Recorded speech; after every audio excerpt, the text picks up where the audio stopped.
Do you suffer from entrepreneurial entitlement? Now, before you get offended or say, I'm out, stick with me, hear me out, indulge me for a moment, because I've been having these discussions and I've been observing a few behaviors. And this video is part rant, but also part gratitude in terms of some of the people that I work with on a regular basis, founders and entrepreneurs. Like I said, stick with me because I think entrepreneurial entitlement is a little more insidious than we might want to give credit for. And a lot of people or entrepreneurs don't realize that they might be, sort of encroaching on entitlement territory. And it's just really good to step back and to use some self awareness or develop some self awareness, read the room a bit and say, I wonder if I'm starting to creep into that territory. In some cases, it's pretty darn evident when it comes to entrepreneurial entitlement or entitled entrepreneurs. I've got a whole bunch of memes to entertain you while we pontificate upon this issue. So sometimes I get social media posts when I talk to founders or I'm out there talking about founders and entrepreneurs, especially when it comes to raising money. And there are founders out there that are absolutely incensed and they cannot understand the reason investors are so stupid and not investing in their $1 billion idea. That's what I call a sense of entrepreneurial entitlement. Just because you have an idea doesn't mean that an investor is actually going to go out and invest in your idea. Many entrepreneurs have this kind of false sense of build it and they will come, or show up and they will come. And I would like to compare that to a lot of times where we're getting participation trophies and ribbons for just showing up. Don't get me wrong, showing up is 50% of the battle, but execution and legitimately generating results is what's going to get you the investment, get you the customers, etc.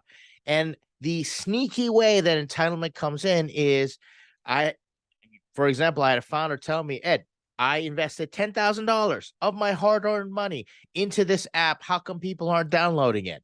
And I ask, do you market your app? And they say no.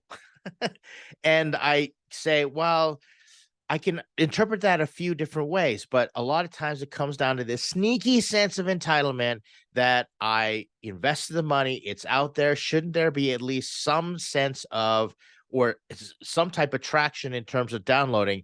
It's the same thing where people mistake the freedom of speech with the freedom to reach. In other words, the right to speech or the right to speak does not mean that you automatically deserve the right to reach millions of people. And that's a false sense that social media these days will give you. Just because you go out there and you say some things doesn't mean that everybody should be listening to you, but it is possible. And that's where this sneaky sense of entitlement can start to creep in and say, well, I put in the work, I've spent my money, and I'm going to say kudos for getting that money together and taking the risk to invest it. But what happens if you just design the wrong thing? What happens if nobody wants your app? And a lot of times I have to be the one that tells entrepreneurs their babies are ugly. What's great about it is that's not catastrophic. You can have an ugly baby, but guess what? I was probably, maybe I went in the opposite direction. I think I was a cuter baby than I am today.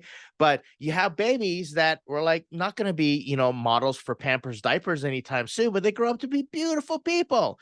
I've seen it all the time. I look at some people's baby photos and I say, whoa, you are way better looking today than you were back then. But I'm sure your parents didn't want to hear that.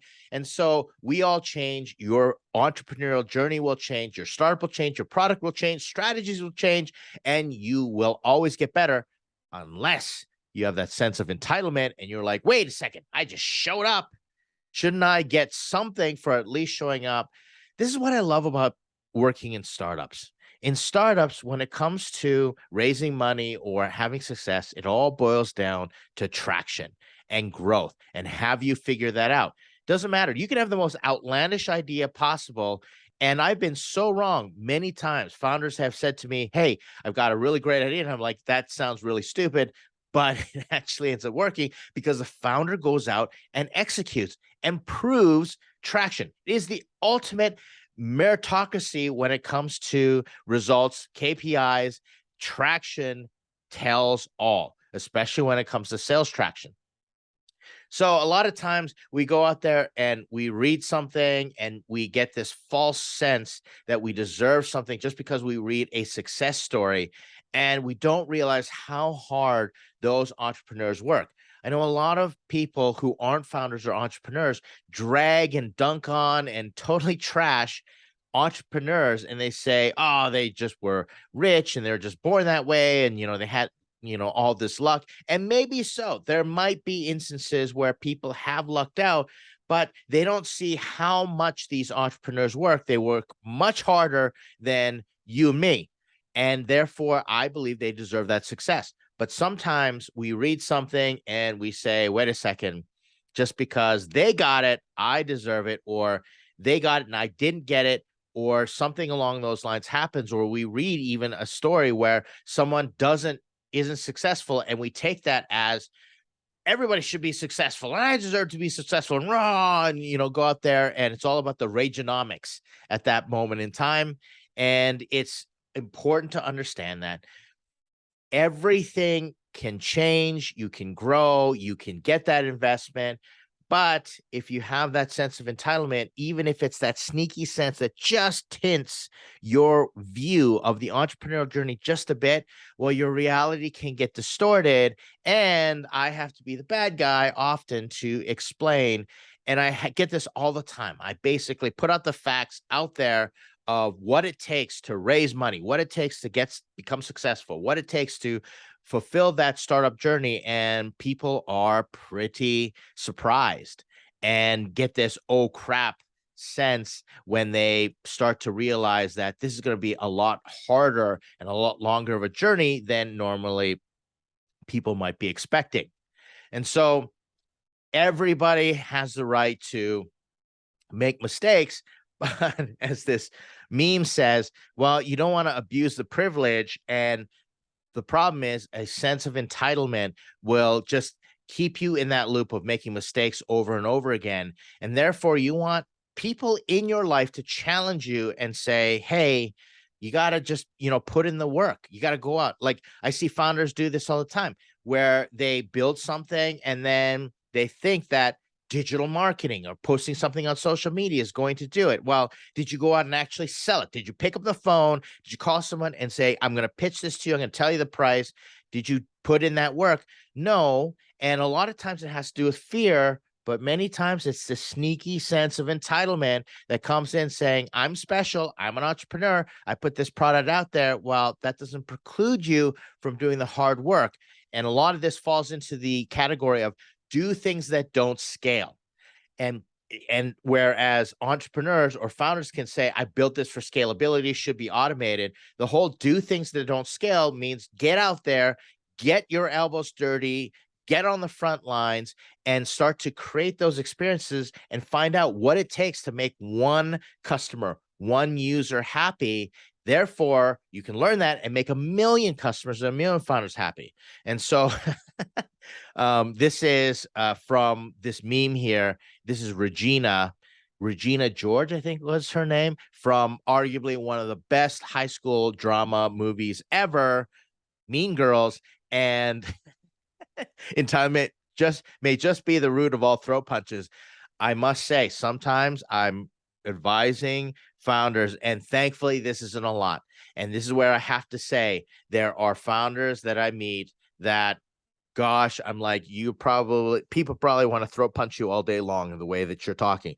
But thankfully, I've surrounded by the majority of founders who have legitimately put in the work, legitimately developed traction, legitimately are seeing results and making customers happy. And they have a legitimate story to tell investors to raise that investment, get that funding. So this irrational sense of entitlement won't kill you, but it'll cause you to believe you too believe you deserve something for nothing. To destroy the Western world, I will create a sense of entitlement. This is great from what's this? Austin Powers, Dr. Evil. Well, I believe this is something that kills founders and startups and entrepreneurial journeys really quickly. Is this really sneaky sense of entitlement that gets in and says, wait a second, I built it. I'm a founder. I have the title. I have CEO on my card. Anybody can do that. But just because you do all these things does not mean your venture is going to be successful. There's a stat out there. I believe that it's founders that are on their second venture. That means they failed one before, or they didn't have the huge success where they could retire and, do all these things, are 30% more successful their second time around. I remember watching a panel of, I think there were like over 10 entrepreneurs who made millions of dollars. And they had this question asked them, how many entrepreneurial ventures did you have to go through before you broke through and you made your first million? How many? The average number was 7. If you count all the little tiny things that people did, etc. I'm not talking about the ones that get funded and all these things, but all the little business ventures that people tried, they said 7 before they broke through and they made their first million. I have to admit, my first venture, right? I actually quit college for my venture, was a successful exit. It wasn't millions of dollars. I couldn't become independently rich, but I exited. It actually got acquired. I was able to give my investors a return on investments, so pay off my student loans and my debt and, all these things that I put in there. It was a big victory. That was my first venture. It was probably the best thing and the worst thing that happened. The best thing was I got a little taste of what it takes to get there. I believed it was possible. I felt empowered. But the worst thing that happened is I thought I could do no wrong. And then I proceeded to fail venture after venture after venture, making egregious mistakes because I didn't learn by any previous failure. There was nothing that I could draw from. And so I become so much wiser, and I'm not entitled to anything just because I show up and just because I've got a great idea and maybe I can even code things and invest things and start to get some initial traction doesn't mean I'm entitled for any special treatment. And I think investors have been doing some investing myself and being a general partner of a fund and working in accelerators. I think investors get really tired, and that's the reason they can come across a little calloused and cold and just say, you know what, just apply and we're just going to go from there. This sense of entitlement can be really sneaky, but it also can really tire everybody out who wants to work with you. So take a step back, evaluate yourself and say, you may not believe that you have this sort of sneaky sense of entrepreneurial entitlement, but it's worth asking yourself, am I coming across that way? Am I coming across entitled? Am I coming across in a way that I'm occurring like I deserve something just because I showed up, I've started this founder and I built something, which is really hard. Don't get me wrong. Building something is really hard. But just because you built something does not mean you're entitled to the traction that'll get you the funding and get you all the glory to build that unicorn, that baby unicorn, that rocket ship. You're not taking a trip over the moon there. Okay. So maybe unpack those moon bags in your brain, step back and say, let me get a realistic look, 360-degree picture, feedback, and ask around, am I coming across with this sneaky sense of entrepreneurial entitlement? All right. I hope this was encouraging to you because, yes, showing up is 50% of the role, the job. Most people will not show up the same way founders show up. I have so much respect for founders and entrepreneurs because they take a tremendous amount of risk. But to get to that next level, let's really work hard and let's move out of entitlement and move into execution, get you that traction and work together. So there's my rant and appreciation for all the founders that I work with that are doing this right now. Remember, we're available for office hours. Love being part of the startups.com online accelerator community of founders helping other founders. If you're interested, let me know and let's work together. See you in the next video.